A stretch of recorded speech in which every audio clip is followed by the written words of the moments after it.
All right, thank you all for joining us today. We're going to be going over family rules, positive parenting with a plan, also known as P3.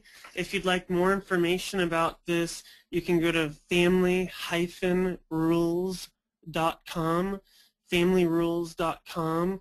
There you can order a book. You can consult with Dr. Matthew Johnson, who wrote the book and is the founder of this Positive Parenting with a Plan program that he's done with over 2,000 families with lots of success. And the reason why I'm presenting this to you today is because this is the underlying kind of structure of Cherry Gulch, and we think that your son will be more successful transitioning back home if you're using something similar at home. So if you go to his website, familyrules.com, you'll also be able to order a toolkit if you want. That includes some family rules and chore sheets and parent chore charts and rewards charts and family meeting agenda chart and the tokens and rack chips and instructions and things like that there. Those things are not necessary. It tells you in the book what to do to put your own kit together. We'd certainly be helpful, willing to help you with that as well. So I'm going to go ahead and get this to a full slideshow. I'm going to try. Okay, and then here you can see Positive Parenting with a Plan, and this is by Dr. Matthew Johnson. He's let me borrow his slides. So my parents don't believe in spanking, but they sued me 6 times. This kind of illustrates the confusion that kids sometimes feel when they don't have a set structure and rules and boundaries. And so what this Positive Parenting with a Plan tries to do is it tries to establish that structure, consistency, rules, consequences, follow through, support, and love. The idea is that if we can decrease the family conflict through increasing these other things, then we're going to have a lot more room and space and opportunity for increased family love and harmony. By the way, I'm not suggesting that this would have prevented your son from getting to Cherry Gulch. We deal with challenging boys here, and it takes every bit of all that we can do sometimes to help it go right. But what I am suggesting is that if your son's doing well here, and in time I'm confident he will be, that it just makes sense that if you continue to do the basic structure of what we're doing back at home, then you're going to have a greater success back at home. It also is designed to get mom and dad on the same page. So we actually implemented Positive Parenting with a Plan at Cherry Gulch because we thought that this would be an easier system for parents to use. Cherry Gulch has a lot of moving parts, and there's a lot of sophistication that goes into it. This piece is relatively simple, and it's actually easier for mom and dad to implement it than it is for our full staff, because like if my wife and I, our girls are way too young for this right now, but if there is an issue, we could have that pillow talk and say, sweetie, this is what I did, what would you do in this situation? Well, oh geez, I wouldn't have done that, and I would have done this. It's like, then we can kind of chat about it and figure out how we're going to move forward from there on out.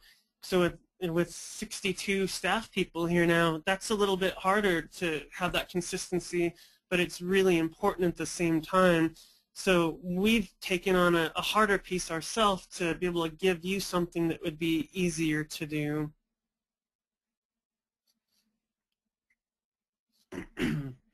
This is just a nice little quote that I think illustrates the importance of parenting and the importance of motherhood.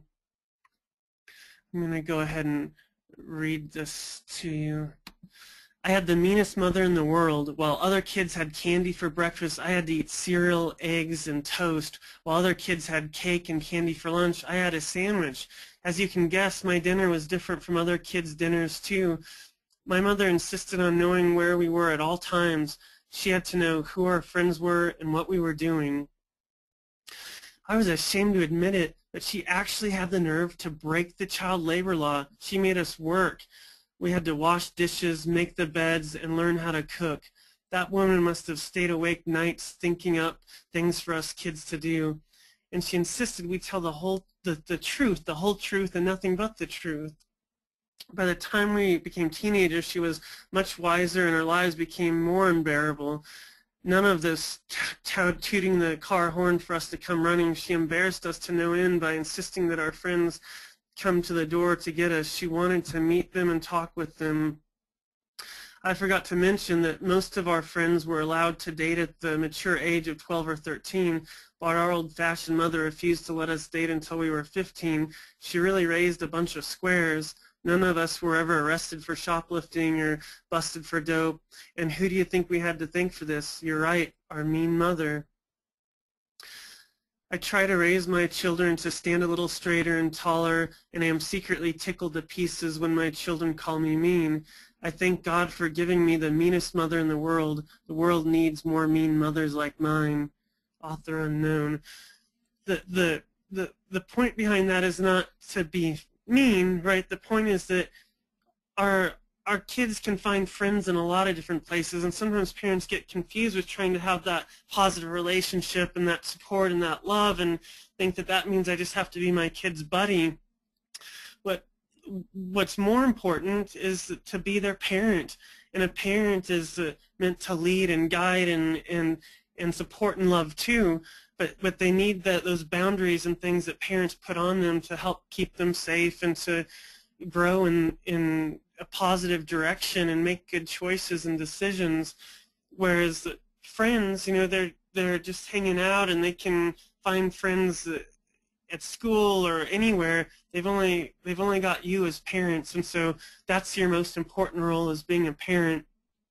And as you're doing that piece, and it's going to get easier and easier to have those fun, friendly times too, because you'll have less conflict.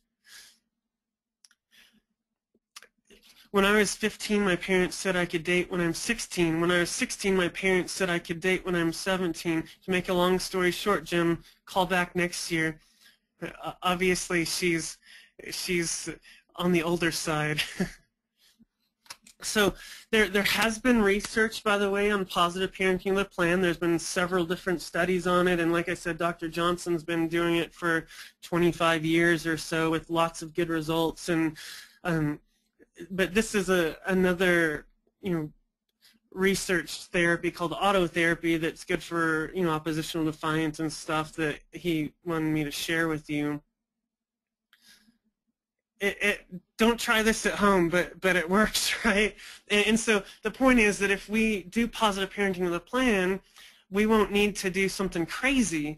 Sometimes we get to our wits' end and we just aren't thinking clearly anymore. And so instead of punching it, you know, you'll do something that takes the passion out of parenting.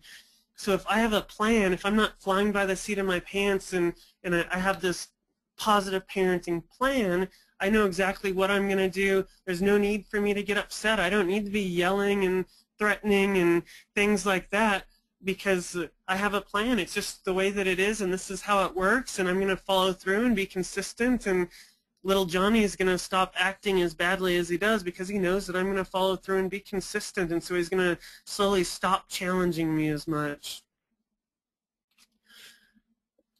So the philosophical underpinnings of family rules, and family here stands for something we'll get to in a while, or maybe that'll be in the next presentation. But the real world is ordered structure, and the lack of order and structure results in chaos. A hierarchy of authority and a healthy respect for it is a vital part of order and structure. The most important parental intervention tool ever used in the millenniums has been used by parents and grandparents throughout history, and this parenting intervention is reverent fear of authority.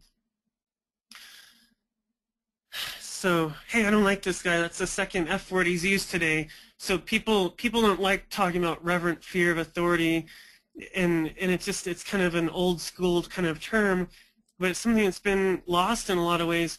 We need to kind of tip our families back right side up. A lot of families these days have the kids leading the families. The kids are on top. We're all deferring to what the kid wants to do, and if little Johnny doesn't like it, then none of us are going to do it, and eventually maybe, you know, mom's feels like she's walking on eggshells because, you know, she's doesn't want to upset little Johnny when so ultimately little Johnny takes control of the household and he's the head of the household, and then that causes him to be more entitled and to act more disrespectfully, and it just really can create problems. And so we just want to put parents back at the top of the hierarchy, and there is a hierarchy, and the parents are at the top, not the kids.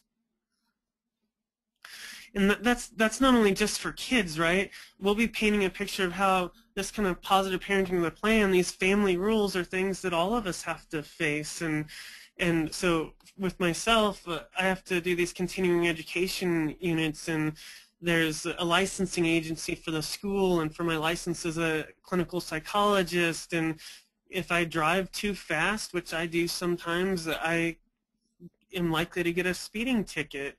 And, you know, so on and on and on. So there's people that are in authority. If I get a speeding ticket and I'm disrespectful to the police officer, I'm probably going to get in more trouble.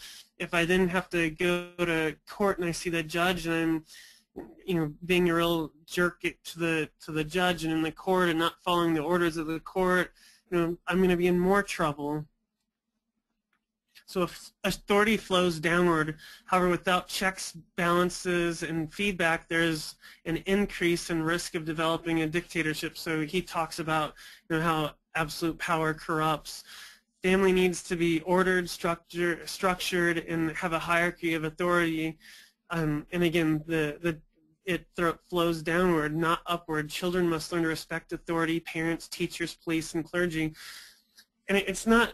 This isn't that we're on a power trip that we want to be in charge of our own household, that we think that children need to listen to their parents.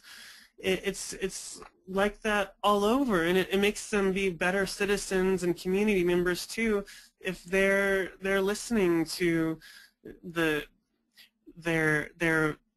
boss or the police or whoever it is within their community that they interact with. So a parent's primary responsibility is to prepare their children for the real world, which is ordered, structured, and requires respect for authority.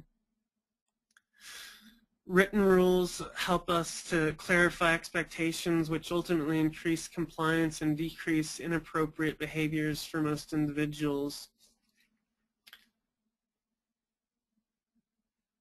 Order and structure versus rigidity.